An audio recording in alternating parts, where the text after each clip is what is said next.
always thought that missions projects get converts, but it's very difficult to make a disciple from a project. I told Jason this, we were talking about this a couple of weeks ago, and I just said, Jason, if I wanted to have a relationship with Jesus and I asked you to help me, you couldn't do that in a sitting. You'd have to invest your life in me.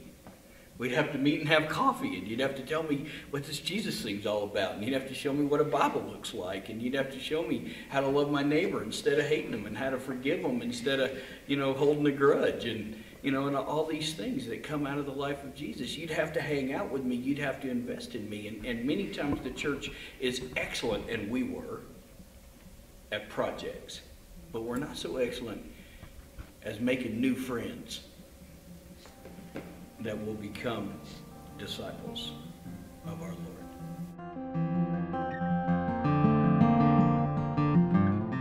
No longer concerned that I pull off a good event, that I can mobilize a bunch of volunteers to, and we have a good block party in the thingamajigger. I'm way more concerned that this person that has a real name, that's a single mom with 3 kids, all by different dads, who's 22 years old, makes it. And in order for that to happen, I have to hang out for a while. And so the scorecard changes. And so the picture that you used to have of, your Compassion International kid that you sponsor for $30 a month, and you want them to make it, and you're excited because every year they send you the little growing up picture, and then they show you finally the one with the little hat on where they're graduating.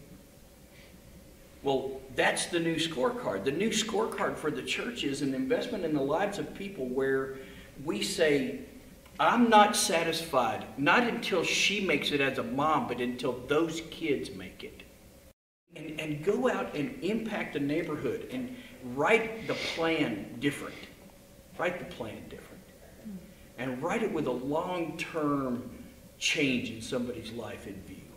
I mean, think about it with your kids, I mean, I'm not satisfied to go just visit my kids. I want my kids to make it. And guess how long I'm going to be watching that story? Until they give me grandkids. And they give me great-grandkids. That's how long I'm going to watch the story. Now, how do you plan that? Well, I think, the planning of it for us has just been a relationship. I mean, it's ultimately been, we use Luke 10 as our model. The verbs in Luke 10, you don't need to go anywhere past that. Pray for more harvesters. That's the start of Luke 10. And then it says, go. That means leave the building. Half of everything is just go. I mean, once you're out in the middle of the neighborhood, you're smart. You can figure out what to do next.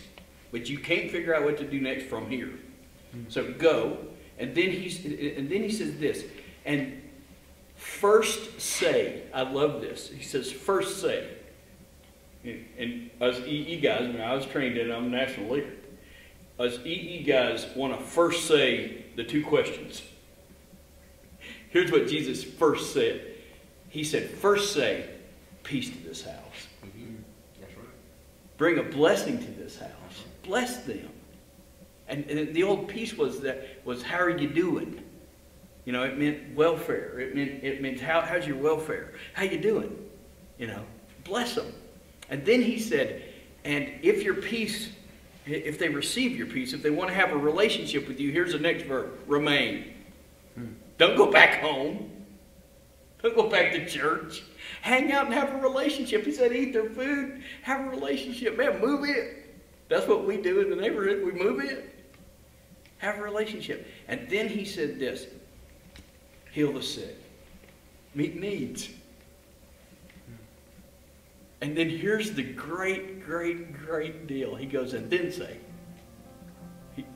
the kingdom of God is at hand. Then say, the kingdom of God is at hand.